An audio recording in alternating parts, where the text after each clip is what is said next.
ما فقط حقمونو میخوایم. چه حقی؟ مگه من سر گنج قارون نشستم؟ من که نمیتونم هر وقت شما دلتون خواست حقوقتون رو زیاد کنم. بله صحیح میفرمایید، اما ارباب ما حرف بی حساب نمیزنیم. عرض کردم زندگیمون نمیچرد. حرف زیادی نزن. من فعلا بیشتر از این نمیتونم حقوق بدم. یا این تعهدنامه رو امضا کن یا از اینجا برو.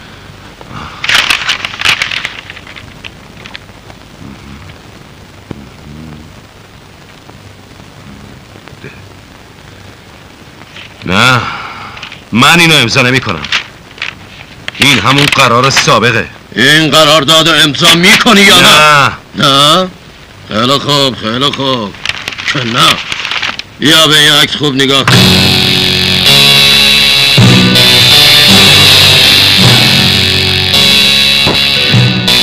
زن و دو پسرت پیش من اسیرن. یا امضاش کن یا زن و بچه‌هاتو واسه همیشه فراموش کن.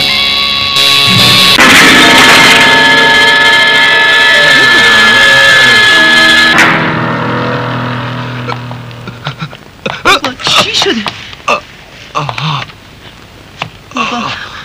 مادر!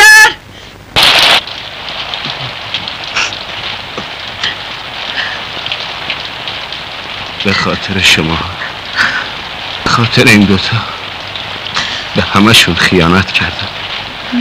من نماینده اونا بودم، باید حقشونو میگرفتم، ولی ارباب نامرد به من حقه زد، منو مجبور کرد. بخری من گناهی ندارم. ابراهیم به خدا گناهی ندارم. تحمل داشته باش. من راست بخوره.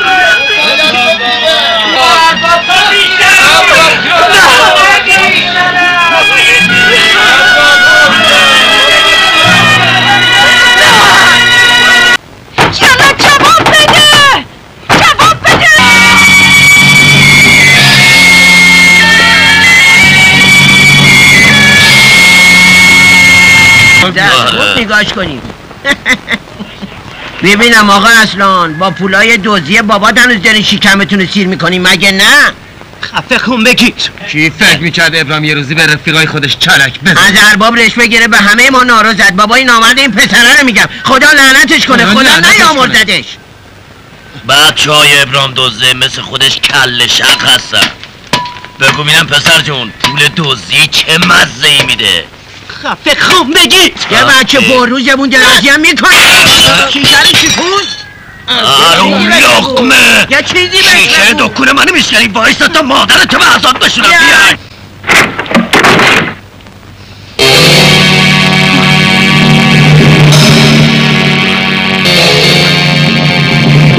چی شد؟ چی به روزگارت آوردن؟ حرف بزن مادر. به من میگن پدرم دوست بود، منو داغ کرده، گذاشتن رو دست.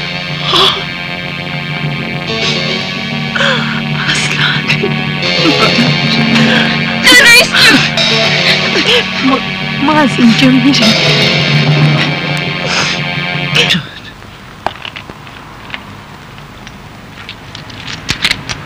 بردار. آقا من برای شما کار کردم، چرا موزم رو زمین پرت میکنی؟ خیلی ببخشی. بفرما. خدا برکت. پول آبگوشت امروز اون در بود. نفهمیدم اینا کی هستن اومدن اینجا؟ آدمای فقیر بیچاره هستن آقا، جایی ندارن، یکی 2 ماه اومدن اینجا. بی خود کردن. گوش کنین، شما باید فکر یه جایی برای خودتون باشین. اینجا زمین منه، تو این محوطه میخوام برای خودم خونه بسازم. الان کجا بریم آقا؟ یه هفته فرصت بدین تا یه جایی پیدا کنیم. تو این همه زمینای خدا یه وجب جا واسه ما نیست؟ چی میگی ضعیفه؟ خدا که زمین نداره، این زمین ها مال منه.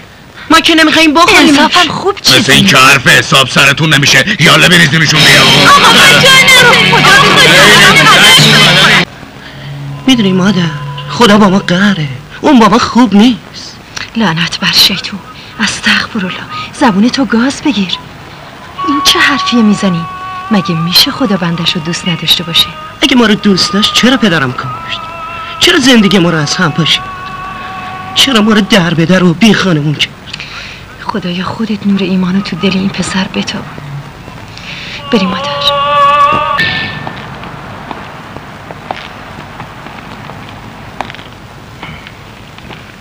مادر بگو ببینم تو از خودت کنی عبادت به جا میاری؟ میخوای بدونی برای تو خوشبختی، برای اصلا آرامش خاطر. خوشحالم که پسر با ایمانی مثل تو دارم. مادر اصلا هم مرد با ایمانیه، باور کن. آره اما خیلی لجوج و یه دنده است. 27 ساله که تا دم زیارتگاه میاد اما پاشو تو نمیذاره. همین که 27 ساله تا پای زیارتگاه میاد دلیل ایمانشه. نگاش کن ببین چجوری به ما زور زده. یه مشته تو کنکور دانشکده افسری قبول شدم. راست میگی؟ مبارک سلام. شکر. متشکرم برادر. همین روزا باید راهی تهران بشم. ایشالا موفق بشی. برای هر دوتون دعا کردم که تو زندگی خوشبخت بشی. آمینو شما ما که 110 به به چه شماره خوبی. اینو همیشه پیش خودت نگه دار اصلا خان. هیچ وقت خودت دورش نکن. امن بهش تو همیشه نگرش دار. از گزند بلا محبود نگرت میداره. باشه. به بر نمیبری. بابا جون من چی میخوای؟ بلش کنی. ببینم چی شده؟ اینا میگن جنس مردم خون بدن به اینا. گوشت با من باشه. من این مقررات کارو نمیدونی. به تو مربوط نیست میدونم یا نمیدونم. ولی حالا یادت میدم که لازم نکرده. ولی توی کاملا که با کارگر اینجوری رفتار نکنی. کردم کشتی.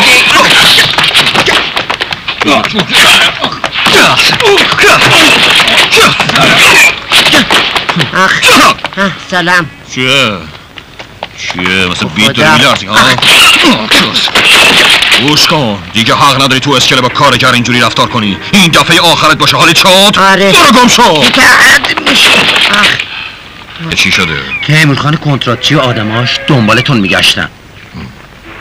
تیمورخان کیه؟ تیمورخان دیگه رئیس همونه که کتکشون زد. تو کوتاه بپوش بچه سال. از من میشنوی اصلا هیچی نپوش. خریدارش زیادتره. حالا برو به ارباب گوش درازت بگو من اینجام. بی خود دنبالم سگ دور نزنه. تو با پای خودت لب گور اومدی. و تو میخوای نقش اسرائیل بازی کنی ها؟ خوب گوش کن اسرائیل مادر مرده. این در بسته شد. آخر کار هر کی رو پاش بند بود میره از این در بیرون. بیا جلو بینا. ای بابا چرا که به تو بحث من نقشه میکشنه. بیا جلو.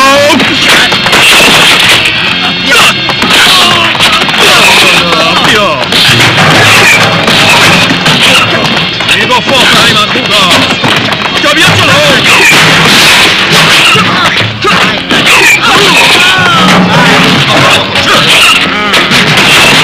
این مادر نزایدته. اونو میکشم. بیا جلو من اینجا هستم. چی میگی؟ یا بیا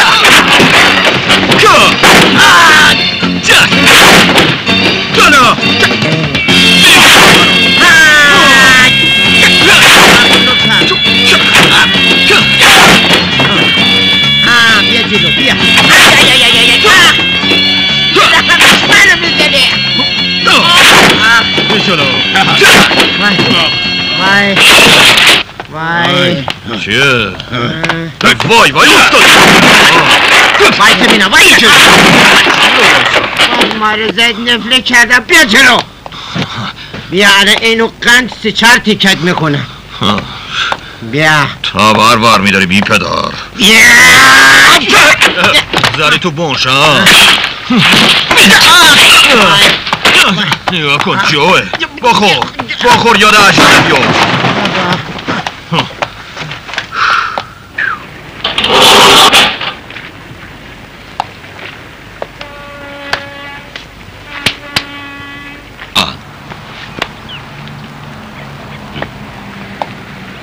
هایولا کیه؟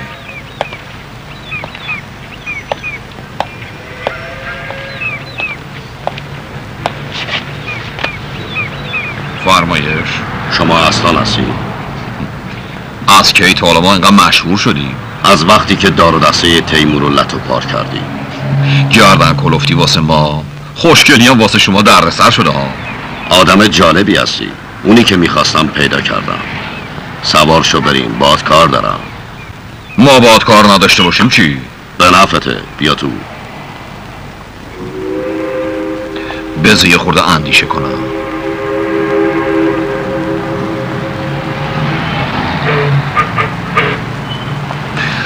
خب با اجازه خودم بکش اونور جنازه. من به یه آدمی مثل تو احتیاج دارم که هوای جنسای منو از لب مرز تا تو انبار داشته باشه. برای این کار پول خوبی هم میدم. ماهی 50,000 تومان. بعداً هم بیشتر میشه.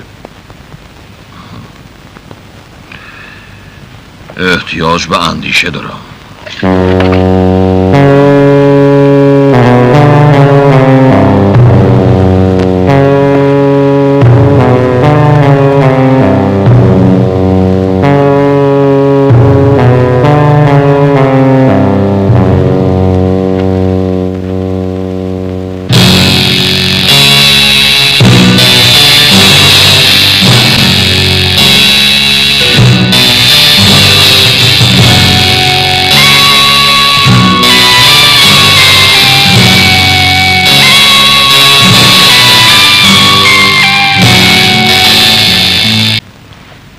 پیشنهاد شما رو قبول کردم. این شد یه حرفی. خب اولین کاری که من باید انجام بدم اینه که فعلا اینو داشته باش. من عادت ندارم پولی رو که جلو میندازن قبول کنم. یادت باشه که من گدا نیستم. منظورتو نفهمیدم. آقای فرخ، عادت کنین اگه کسی براتون کاری انجام داد مزدشو به دستش بدین. من خیلی از شما معذرت میخوام. بفرمایید. ممنونم.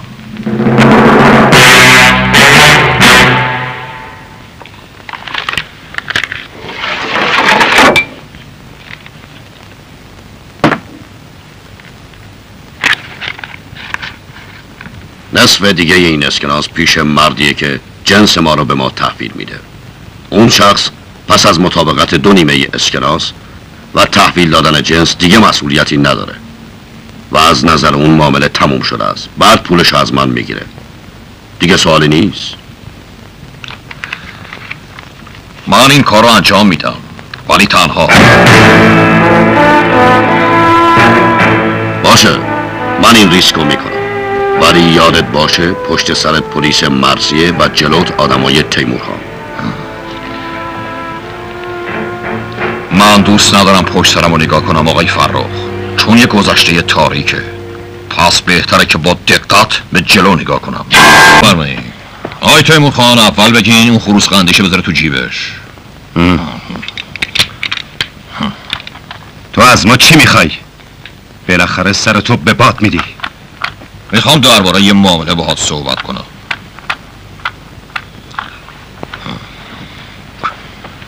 آخرش تو به دست من کشته میشه. گذشته ها رو فراموش کن. وقتی پای پول و منفعت پیش بیاد دشمنا با هم دوست میشن. یه معامله کلون بهت پیشنهاد میکنم. اگه با ما شوخی کنی زنده نمیمونی. تو اگه حرفای من شوخی بدونی بعدا پشیمون میشی. حرفتو بزن. اگه بهت بگم جنسای قاچاق 4 میلیون تومانی آقای فرخ کی و کجا وارد میشه، سهم منو چقدر میدی؟ تو اینا رو از کجا میدونی؟ شما میوه رو بخورین چی کار داریم به درختش؟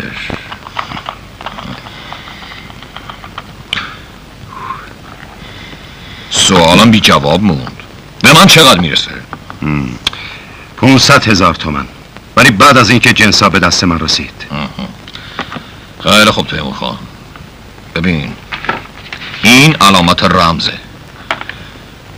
ساعت 2:30 شب کنار ساحل ریگ جنسا میرسه. آورنده جنس اینو با نصف دیگهش که پیش خودش داره تطبیق میکنه و جنسا رو بدون دردسر تحویلتون میده. اگه دروغ گفته باشی بدون که آخرین دروغ زندگیته و ضمناً تا رسیدن جنسات تو دفتر من میمونی. و شما هم 500,000 تومان اسکناس رو میشمارین و میذارین کنار. اطلاعات تو درست بود، جنسا تحویل ما شد. حالا همه چیز رو باور میکنم. نگفتی این اطلاعات از کجا به دست آوردی؟ گفتم تو میوه رو بخور، به درختش چی کار داری؟ خب حالا نوبت سرکاره که وظیفتو انجام بدی. 500,000 تومان رد کن بیاد. مزد کلونیه ولی باید داد.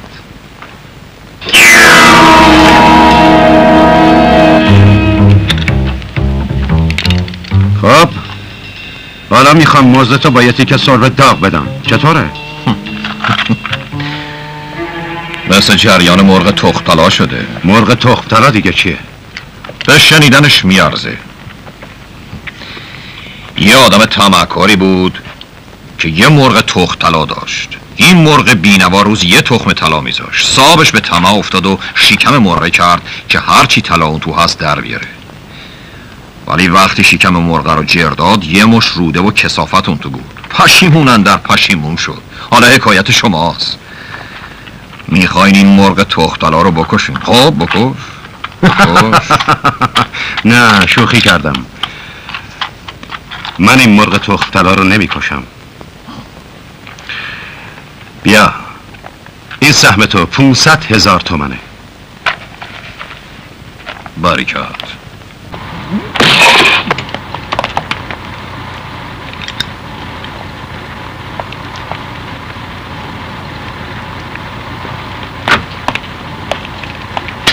حالا بیا تو. بیا دیگه.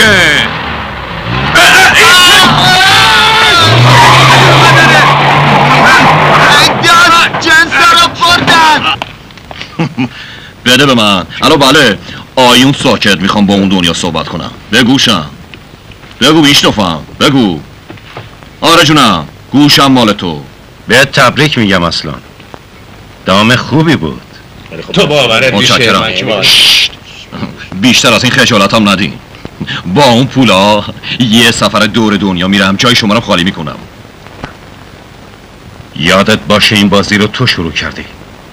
در عوض بهت قول میدم میکنم. به امید دیدار به قیامت. تیمون خان بهم تبریک گفت. حد در و دیوار میباره. بشین روی این صندلی پشت این میز. بله.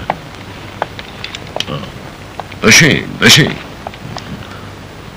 ما رو نشوند.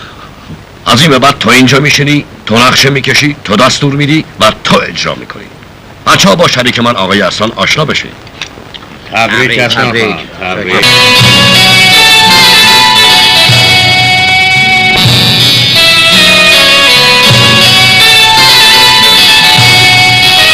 من نفهمیدم که چرا شما اینقدر در خرید این خونه اصرار داشتین و عجله کردین. میشه منم علتشو بدونم؟ یادت میاد قبل از اینکه اینجا ساختمونی بشه و به این وضع در بیاد به چه صورتی بود؟ آره، یه بنای نیمه کاره خالی که اون گوشش هم یه آلونک بود. یه زن فقیر و 2 بچم چند وقتی اونجا زندگی میکردن. وضع نکبت بار و کثیفی داشتن. خب لابا تو اونا رو انداختی بیرون که کارو کردم. خب این قانون طبیعته. بالاخره باید میرفتن مگه نه؟ بله. ماسه و گریه و زاره مادر و بچه هاشم برات اینقدر ارزش نداشت که چند روزی به اونا مهلت بدی. زمین مال من بود، حق داشتم. بس قانون طبیعت امروز به من این حق میده که حقوق از دست رفتم و پس بگیرم. یکی از اون بچه های بیچاره و کثیف من بودم و حالا میتونم تو رو مثل یه سگ از خونه و زندگی خودم بیرون کنم. برو بیرون حیوان کثیف. گورتو گم کن مرتیکه عوضی. برو بیرون. یادت هست صاحب زمین ما رو از اونجا بیرون کرد که ساختمون بکنه؟ آره. خب الان همون ساختمون رو واسط خریدم که بهت هدیه. را بیفتدیم. چی میخوای؟ اینو جا گذاشتی بگیر. ای داده بر من. بدش من.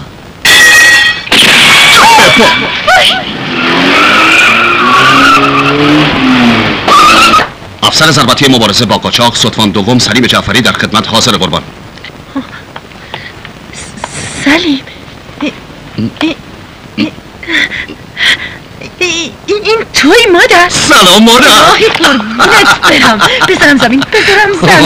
بذارم میخوام توی این لباس خوب نگات کنم مادر دلم برات یه ریزه شده بود. فدات بشم الهی سلیم. خدا نکنه. ماشاءالله چقدر این لباس بهت میاد. خب دیگه این لباس عروسی مال کیه؟ بهم نگفته بودی عروسی کردی؟ مادرم خیاط بود، اینو برام دوخت. آرزو داشت منو تو لباس عروسی ببینه ولی هیچ وقت به آرزوش نرسید. رویای آدم ها مثل امواج دریا میره. وقتی موج به ساحل حقیقت میخوره از هم میپاشه و محو میشه. حالا میخوام شاه ماهی رو بهت نشون بدم. مغز متفکر تشکیلات. اصلان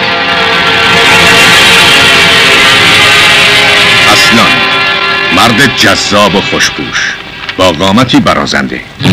این تشکیلات نفوذ قابل توجهی داره. تمام افراد فرخ رو حرفش حساب میکنن. مورد توجه مخصوص فرخه. جالب اینجاست که از تمام افراد دیرتر وارد بانک شده ولی زود مورد توجه قرار گرفته و نبض تشکیلات شده. اصلا تا کنون هیچ مدرکی که دال بر محکومیتش باشه به جا نذاشته. تو باید با من به پاسگاه بیایی.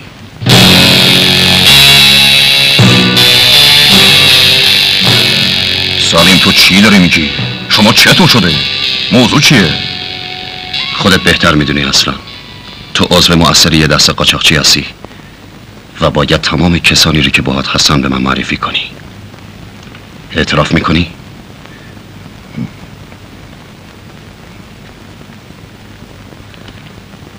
سلیم گذشته های تاریک زندگیمونو به یاد بیار.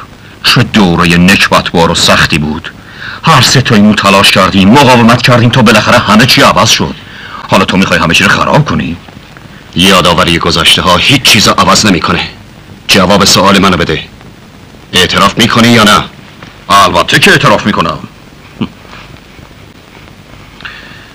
ولی بهتره بری اول از اون کسی اعتراف بگیری که باعث مرگ پدر ما شد. اول باید اون اعتراف کنه. اون کسی باید اعتراف کنه که ماها رو از شهر خودمون در به در کرد. اون کسی باید اعتراف کنه که داغ ننگ رو دستای من گذاشت. نگاه کن جاش هنوز مونده.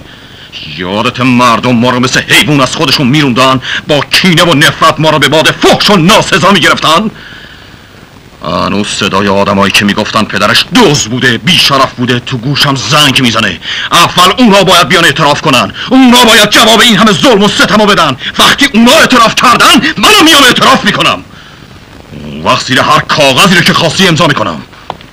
من به خاطر تو و جبران گذشته‌ای که برای همه ما دردناک و ناگوار بوده این زندگی رو فراهم کردم.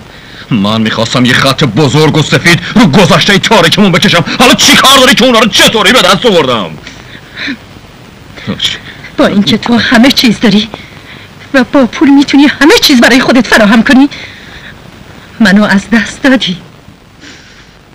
برات افسوس میخورم پسرم که با تمام پولای دنیا هم دیگه نمیتونی یه مادر برای خودت بخری. تو مادرتو از دست دادی. سلطان سلیم برادر منه. با اگه یه موثرش کم بشه با من طرفی. آقای فرخان خود شما هستی؟ بله اینطور میگم. نه بابا.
بی حرکت. یالا را بیا.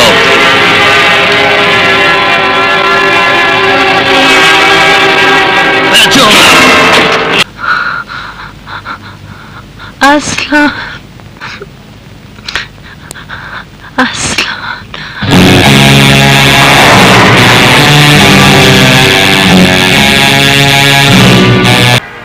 خدایی تو شکر. با دلی تاریک و وجودی گناهکار به سوی تو اومدم. خدایا تو بخشنده، تو قادر و بزرگی. میدونم که بنده خطاکار تو میپذیری.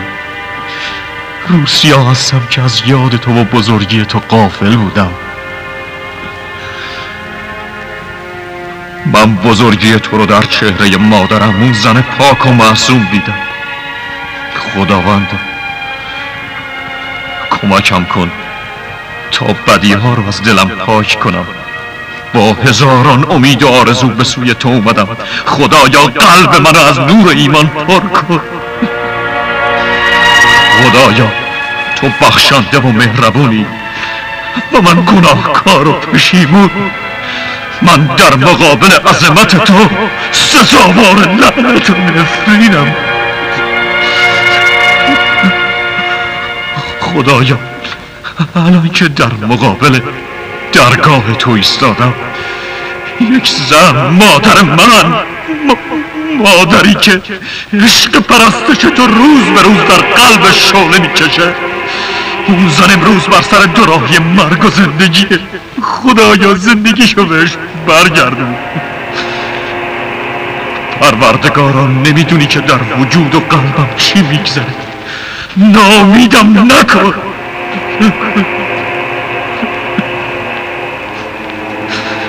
پروردگارم بارالله منو ببخش. تو رو به جلال و جبروتت منو ببخش. خودتون پیرزن و نجات بده.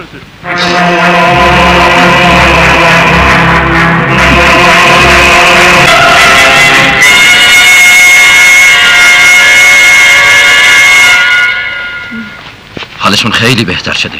فشار خونش به حال طبیعی برگشته. دیگه جای نگرانی نیست. متشکرم آقای دکتر، متشکرم. آخ شکرت خدا که مادرمو نجات دادی. چا ببین چی شد. بیا بخور، بیا برات مشروب ریختم. اصلا من دیگه مشروب نمیخورم.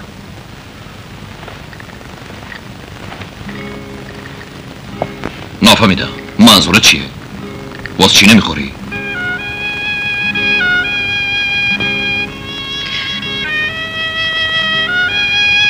من دیگه مشروب نمیخورم.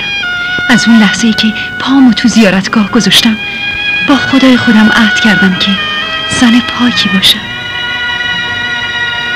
اصلا من به زودی مادر میشم. تو حامله شدی؟ کرم همینو انتخاب کردم. ببینینش. ببخشید تلفن شما کجاست؟ اون چه است بفرمایید. ممنونم.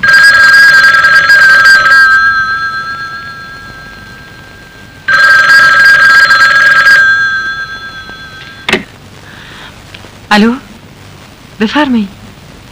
شما؟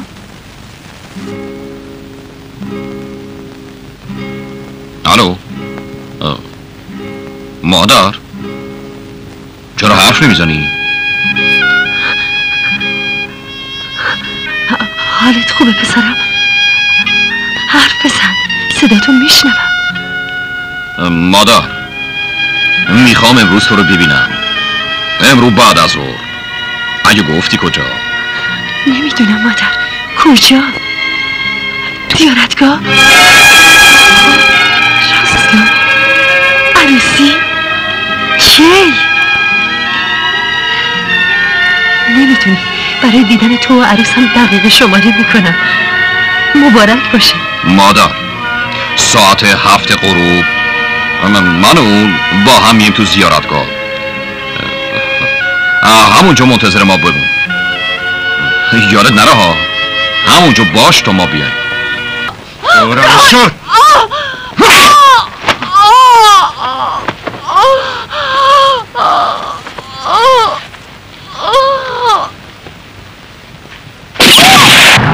عزیزم به من بگو کی این بلا رو سرت آورده. حرف بزن، حرف بزن. از من نپرس که بگم کی این بلا رو سرم آورده. شل اگه به سراغش بری بگو تو را میکشه. عزیزم تو مطمئن باش کسی منو نمیکشه. من باید بدونم چه کسی تو رو به این روز انداخته. بگو. من یاد رفت سیگار رو بنامازی. تو چی میگی؟ راجب به چی داری حرف میزنی؟ اون زاده کسافت در اون دختر معصوم رو کشتی. باید با دستای خودم خفه کنم.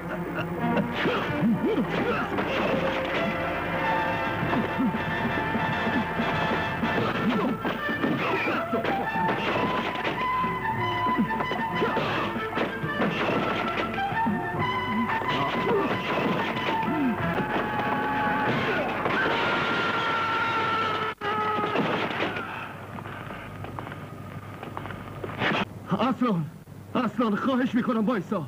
خواهش میکنم اصلان. مجبورم نکن دست به کاری که نباید بزنم.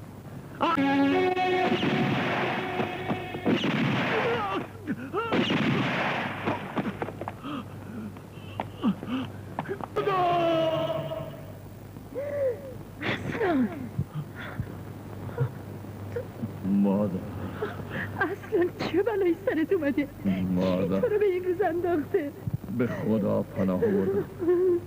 از خدا بخوا پسرتو ببخشه.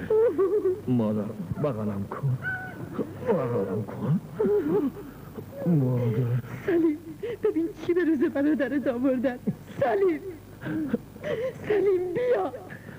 بیا برادر. تقدیر اینطور میخواست. سلیم بیا برادر. سرنوشت من این بود. بیا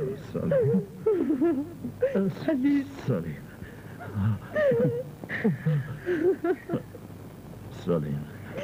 ای خدای بزرگ. حالا هر ستامون پهلو همین تو خونه خدا. شکرت. ببین برادر منم مادر دارم. بخند سلیم بخند. خواهش میکنم بخند سلیم. به خاطر من به خاطر برادر بخند. به خاطر خدا بخند.